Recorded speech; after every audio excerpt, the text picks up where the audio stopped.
This is gonna be a request video. Much respect to Ted Cox asked me to do this quickie. It's gonna be a quickie because I don't want to waste a lot of time on it. But it involves Shaquille O'Neal talking about he wanted to dunk on Hakeem Olajuwon when he's with the Toronto Raptors. A lot of people know I'm a big Shaq fan. He's one of my top 5 players, my all-time favorite center. I said it before. However, I don't like petty Shaq. I never have. It's childish. It's beneath him, and he did a lot of petty stuff, and it's insecure. He doesn't have to. And I understand when people come at him, and I'm going to say this about the '95 Finals. Olajuwon was a better player than him for that Finals. But if you ask me for career, pound for pound, Shaq had him beat. Shaq had a better, longer endurance. And Shaq got better because his peak in prime, Olajuwon had better footwork and athleticism, and I'll give him that.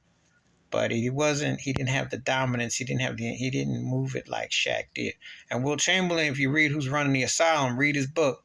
He talks about his rankings of all time and why he was even fuzzy about Olajuwon. I admire Olajuwon's footwork because Olajuwon, as far as athleticism goes, if we just strictly talking about the wheels, probably the second cat to Jordan if we're just talking about the wheels. But he didn't have the dominance Shaq did. But anyway, the quick video. My bone with Shaq picking on, dunking on one of Olajuwon's with the Raptors. It's just embarrassing. It's just, it really. It's like watching an older fighter who's past his prime in the ring and he's getting beat. You just don't want to see it. And Olajuwon, when he's with Toronto, of course Shaq was going to have his way, what have you. The biggest thing that happened in that Orlando series, I'll say it again, if Dennis Scott makes one free throw and Shaq had a legit head coach who knew how to systematically put things in perspective, they may have won at least a couple games. They may have won that series.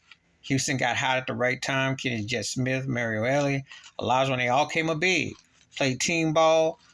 Clyde Drexler was hungry, was thirsty for that chip. Rudy Tomjanovich, underrated as a coach.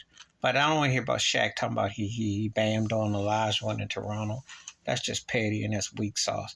And he should know better to even say that because, it's not a good look. So 2 things can be true. I hold him high regards as a player, but I never care for his petty ways because he just, after Kobe's passing, I think you need to retire the pettiness, Shaq.